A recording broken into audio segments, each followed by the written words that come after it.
Hi. Hyderabad Shamshabad airport నుంచి ప్రయాణించే వారికి ముఖ్యమైన గమనిక.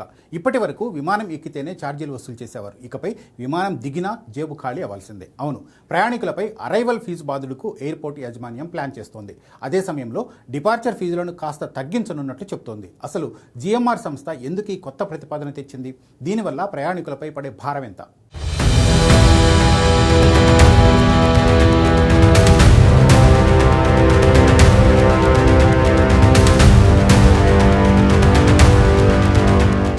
హైదరాబాద్ ఎయిర్పోర్ట్ దేశంలోనే అత్యుత్తమ సేవలు అందిస్తోంది. రోజురోజుకు ఇక్కడ ప్రయాణికుల రద్దీ విపరీతంగా పెరుగుతోంది. ఈ క్రమంలో ప్రయాణికులపై సరికొత్త భారం మోపేందుకు జిఎంఆర్ సంస్థ సిద్ధమైంది. తొలిసారిగా ప్రయాణికుల నుంచి అరైవల్ ఫీజు వసూలు చేయాలని ప్రతిపాదించింది. అంటే ఇకపై శంషాబాద్ విమానాశ్రయంలో విమానం దిగేవారు కూడా రుసుము చెల్లించుకోవాలి. ఈ మేరకు విమానాశ్రయాల ఆర్థిక నియంత్రణ ప్రాధికార సంస్థ ఏఈఆర్ఏకు లేఖ రాసింది.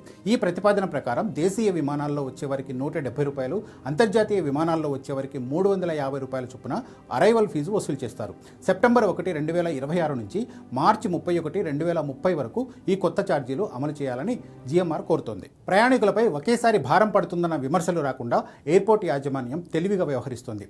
అరైవల్ ఫీజును కొత్తగా తెస్తూనే విమానం ఎక్కేటప్పుడు వసూలు చేసే డిపార్చర్ ఫీజులను తగ్గించనుంది. దేశీయ డిపార్చర్ ఫీజులను ఏకంగా 23% తగ్గించాలని నిర్ణయించింది. ప్రస్తుతం దేశీయ ప్రయాణికుల నుంచి వసూలు చేస్తున్న యూజర్ డెవలప్మెంట్ ఫీజు యూడిఎఫ్ ₹750 ఉంది. దీన్ని ₹580 తగ్గించనున్నారు. అలాగే అంతర్జాతీయ ప్రయాణికుల డిపార్చర్ ఫీజును సైతం ₹1150 కుదించనున్నారు. ఇలా ఒకవైపు తగ్గిస్తూ మరోవైపు వసూలు చేయడం వల్ల సగటున ఒక్కో ప్రయాణికుడిపై పడే భారం దాదాపు సమానంగానే ఉంటుంది. అంటే దేశీయ ప్రయాణికులు మొత్తం ₹750, అంతర్జాతీయ ప్రయాణికులు ₹1500 చెల్లించక తప్పదు.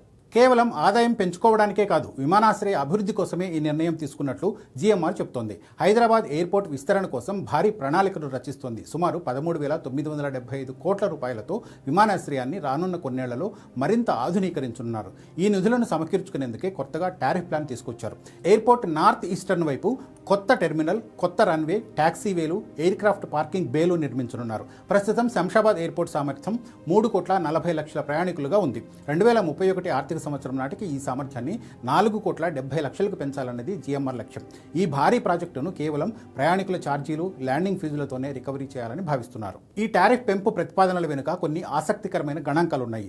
ఇటీవల పశ్చిమాసియాలో జరుగుతున్న యుద్ధ పరిణామాలతో అంతర్జాతీయ విమాన సర్వీసులపై తీవ్ర ప్రభావం పడింది. గత మేలో హైదరాబాద్ ఎయిర్పోర్ట్ ప్రయాణికుల రద్దీ ఏడాది ప్రాతిపదికన 9% పడిపోయింది. ఇలాంటి క్లిష్ట పరిస్థితుల్లో ఆదాయం సమకూర్చుకోవడం యాజమాన్యానికి సవాలుగా మారింది. వాస్తవానికి శంషాబాద్ ఎయిర్పోర్టులో యూజర్ డెవలప్మెంట్ ఫీజు క్రమంగా పెరుగుతూ వస్తోంది. 2021 ఆర్థిక సంవత్సరంలో కేవలం ₹281 ఉన్న ఈ ఫీజు 2025 నాటికి ₹750 చేరింది. అయితే కొత్త రూట్లలో విమానాలను నడిపే ఎయిర్లైన్స్కు రాయితీలు ఇచ్చేలా వేరియబుల్ టారిఫ్ ప్లాన్ కూడా జిఎంఆర్ ప్రతిపాదించింది. దీనిపై వచ్చే వారం భాగస్వామ్యులతో చర్చలు జరగనున్నాయి.